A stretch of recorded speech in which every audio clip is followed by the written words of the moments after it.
Billions of dollars, thousands of federal buildings, but are there enough people to manage them? In this hearing, Rick Larsen digs into staffing cuts, rehiring chaos, and whether the GSA is actually equipped to deliver. Chair, thanks the gentleman. The chair now recognizes the ranking member of the full committee, Representative Larsen from Washington. Thank you, Chair. First for Representative Capuano, now that you have May of 25 recommendations out, you said 11 federal projects, 7.1 million gross square feet. What happens next with those recommendations? The recommendations require the approval of OMB, which they've already given, and now goes to GSA to make the dispositions the way they see fit. We have no authority to tell them how to do it. I will say that in this round, GSA, we have been pushing the use of brokers for years now. Up until now, GSA has resisted that and has basically just put the properties on websites, which have resulted in not such great results, in my opinion. But this round, I will say that the GSA has hired a few brokers to try to help them get rid of some, and I think I'm looking forward to a more successful round than we've had in the past. And following up, you have another round, and then the board sunsets at the end of next year. Is that right? Yes. Do you have a goal for that next round, or do the recommendations come organically? A little bit of both. I mean, the goal is to try to do the best we can. I mean, none of us are in favor of leaving empty buildings in the portfolio. However, it is difficult to locate them. We don't have any access to the information that this committee is also looking for. We do the best we can with what we have. We have a very small staff, and so therefore we don't try to bite off more than we can chew. I do think that argues in favor of either extending the board or creating some other entity that would then carry on the work of the board. If for no other reason to keep the other agencies' feet to the fire. It has, I think, has been very helpful to focus people's attention. When we start looking at a building, others start looking at it as well. So we have, for the next round, we have had internal discussions of not waiting till the end to make one big recommendation. We might make an approach, we make a few smaller recommendations as we go along.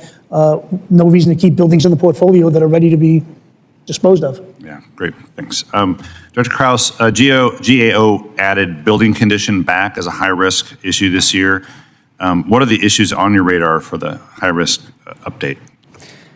Yeah, we'll continue to track the 4 areas of our high risk related to federal property. So you mentioned building condition, which is something we'll continue to monitor, but the other areas are related to facility security, data reliability, having good data to make decisions, like we're seeing with the Use It Act and the data we'll have on utilization come the beginning of the year, as well as addressing underused property. So we'll continue to look at that and have a number of reviews and reports we anticipate issuing next year.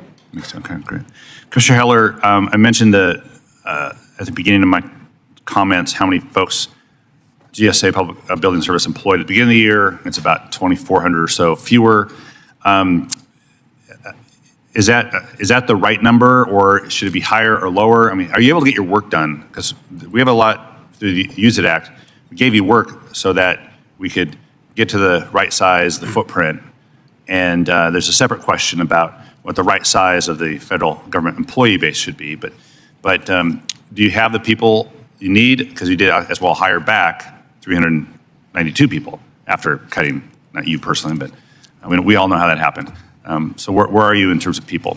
Thanks for the question, Mr. Congressman. So we did effect our reorganization formally on October 20th, and as you noted in your opening comments, we are now an integrated functional organization where we organize sort of by major program area. We call it integrated because we work together across our different disciplines to deliver services to our customers. Our current political leadership at GSA is very focused, laser focused on the public building service, being able to effectively provide services to the occupant agencies that pay us for those services and to provide value to the taxpayers. And that's why I was able to get the approval to offer the opportunity to come back to almost 400 folks across PBS, and very happy to report that almost 300 of them did decide to come back and have since rejoined us. We are really going through an exercise now to determine if there are additional gaps in our workforce. And I know that our leadership has been very supportive of our needs in PBS, and I am confident that to the extent that we do have additional needs, that we'll get the support to fill those needs through maybe a combination of federal employees and contractor employees, but we are certainly going to be staffed in a way that enables us to deliver our services effectively. Thank you. We'll have to certainly monitor that as we go forward, and with that I yield back. This moment may sound technical, but make no mistake, this is about accountability and taxpayer money.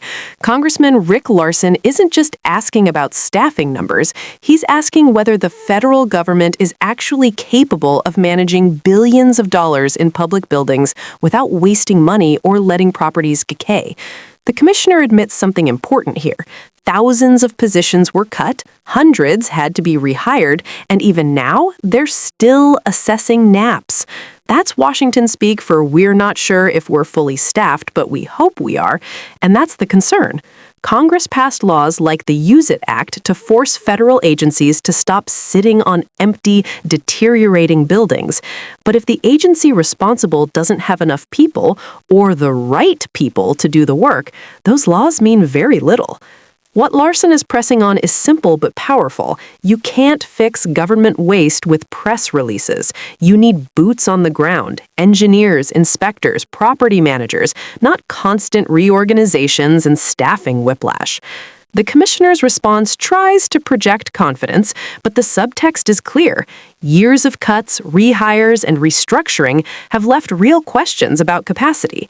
And until those questions are answered, taxpayers are left wondering whether federal buildings are being managed efficiently or quietly slipping further into neglect. This exchange isn't flashy, but it exposes how dysfunction actually works in Washington, not through scandal, but through slow erosion, understaffing, and accountability gaps that cost the public millions.